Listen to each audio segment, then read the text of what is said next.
Allie, I'll start with you. The vice president is speaking right now. What have we heard from her so far today?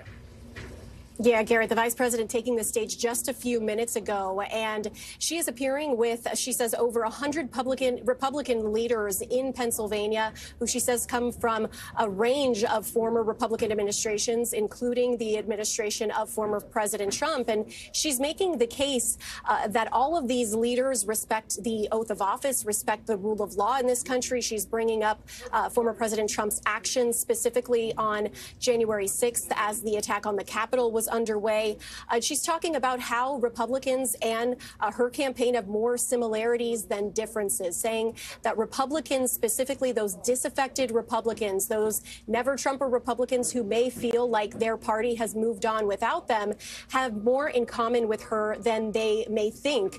And this is all part of her effort to reach out to those Republicans, to really throw everything the Harris campaign has at the wall, trying to make sure that all voters, including these Republicans, come out on Election Day, Garrett.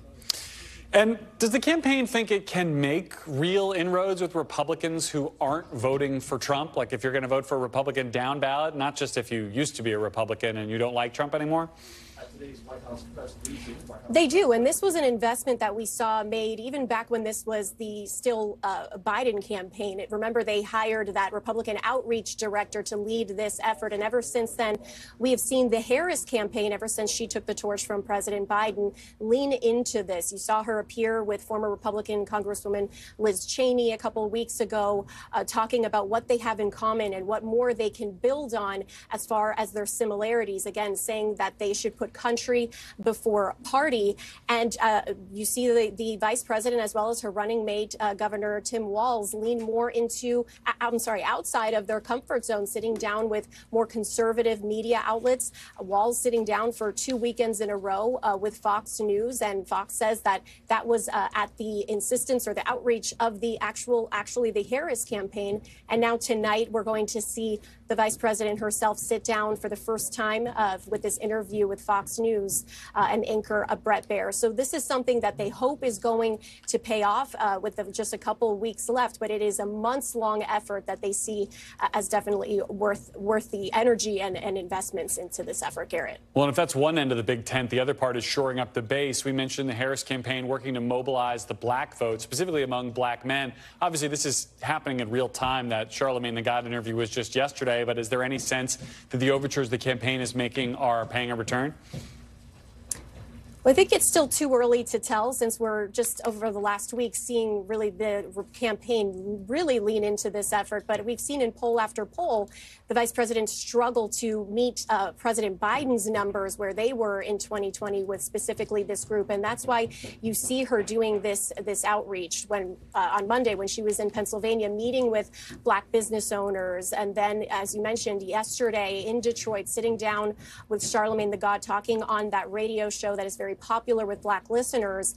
And she's leaning on the help of these super surrogates, in this case, former President Obama, who the campaign sees as the perfect person to help deliver this message. And we're told from sources familiar that this is going to be a very personal effort for him up until Election Day. So the Harris campaign hoping that all of that put together will pay off on Election Day, Garrett. All right, Allie, Raffa for us at the White House. Allie, thank you. And Dasha, it was only a few weeks ago where Donald Trump was criticizing Kamala Harris for her perceived lack of interviews. Now we've not seen much of him outside of the more friendly conservative platforms.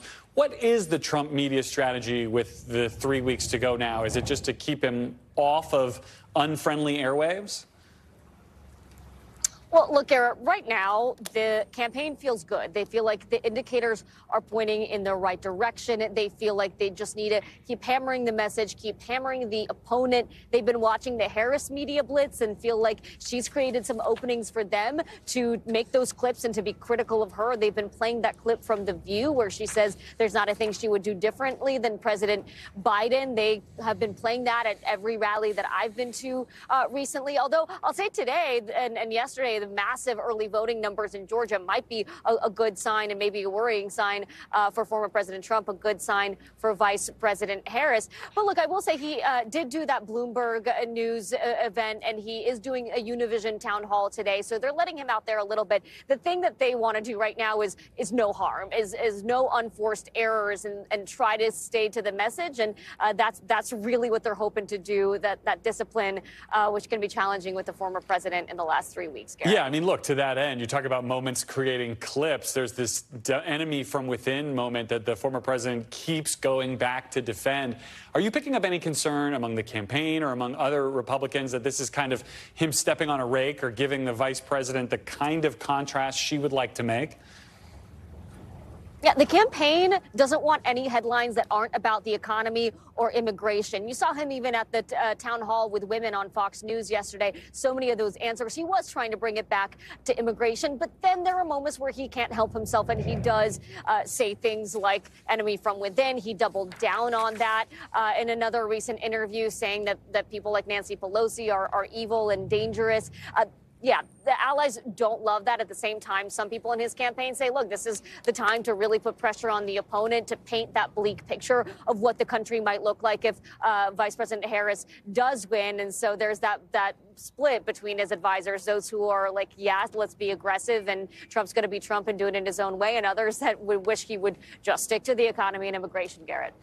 Clearly not just sticking to anything here these last couple of days. Dasha Burns in Atlanta. Dasha, thank you. And Vaughn, you're in Arizona, where Trump is doing something that may seem a little bit unusual. He's talking about turning out his base, voting early, not on Election Day. What are you hearing? Right. Number one, Garrett, I think to the point that you and Dasha were just making here is that sort of rhetoric appeals to a great many MAGA faithful to Donald Trump, and that is what galvanizes them to come out to the polls. And as you mentioned, this go around, Donald Trump is actually telling people to vote early. I want to let you hear from a couple folks, because we're here in Mojave County, which is, you could call MAGA country of Arizona. This is a place that 75% went for Donald Trump in 2020. And there is a belief that they can juice turnout even more in this Trump area to compensate for what may be a deficit in the likes of Maricopa County, which is the greater suburban area around Phoenix. I want to let you listen to a few of the folks who we talked to going to their early voting location about voting for the former president. Compare 2020 for Donald Trump here in Mojave County to 2024 from your eyes. Overwhelming voter turnout. It's been great. Why did you vote early this year? Honestly, because Donald Trump told me to. What a good answer. He keeps saying it, and I've been thinking about it, and so here I am. He's good, he really is. He's in it for the power, I know that. Oh, okay, we got to leave to it. And most of them are, so. But you want him to have that power? Him? Yeah, yep, I do.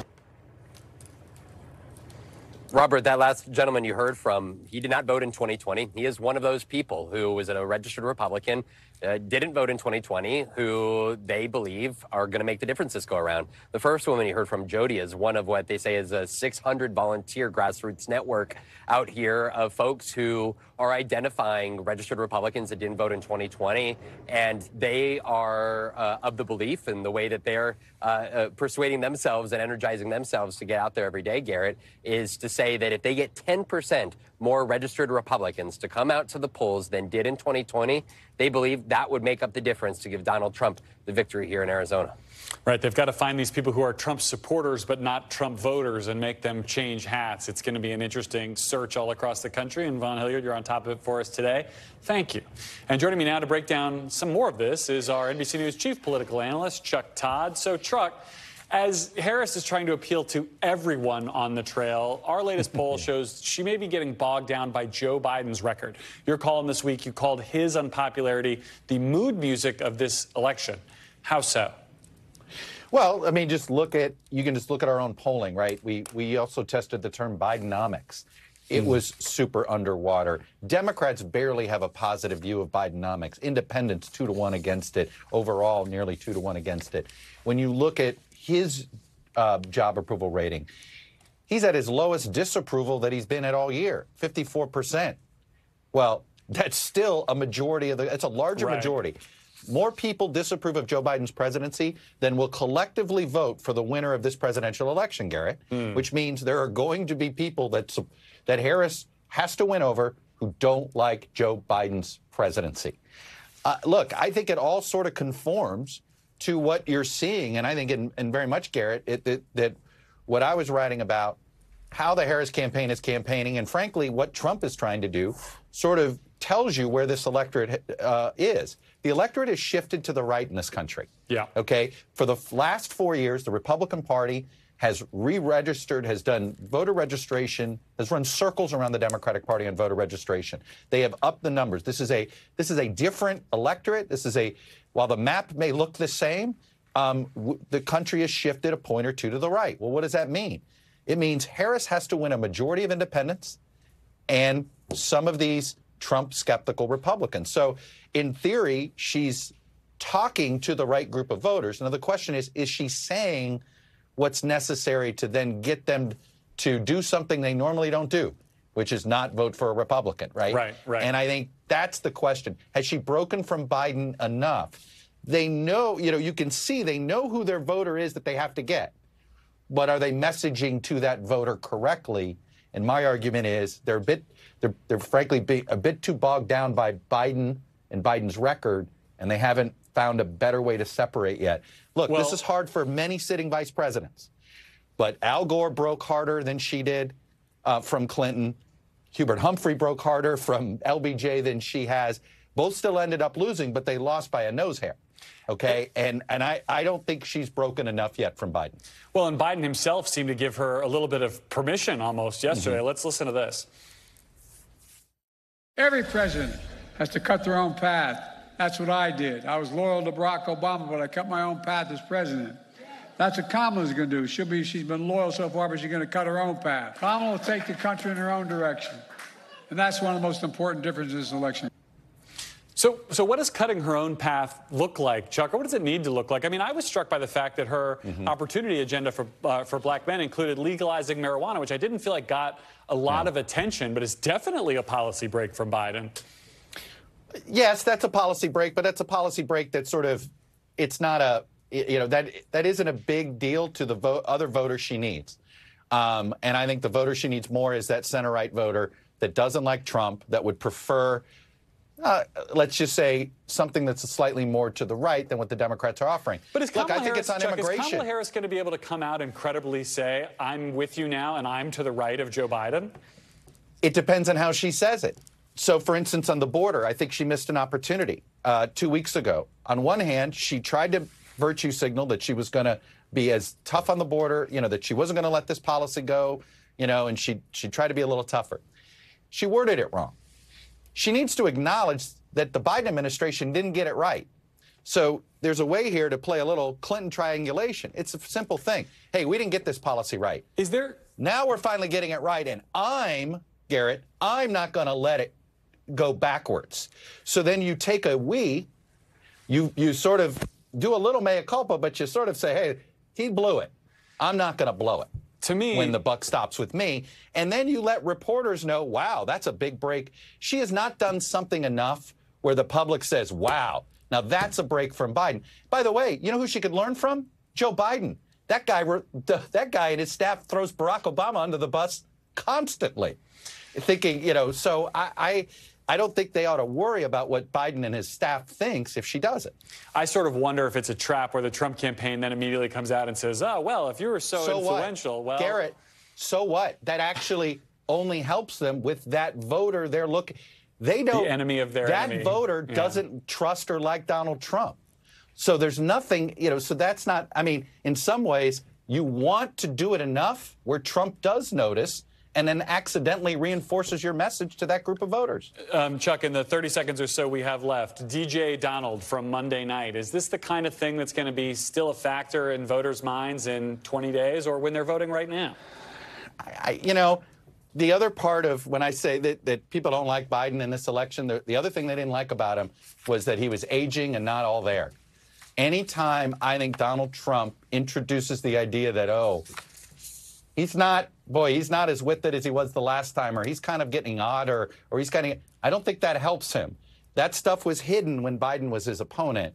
So, look, we have plenty of polling to prove that they didn't like the wanting to elect Biden as the oldest president we've ever elected. Well, now it's Donald Trump that's in position to be the oldest president we've ever elected. And those moments, I think, allow Harris to bring up age, and that's his biggest negative. Yeah, we'll see if they continue to add up over the next 20 days. Chuck Todd, thank you for that analysis. Thanks for watching. Stay updated about breaking news and top stories on the NBC News app or follow us on social media.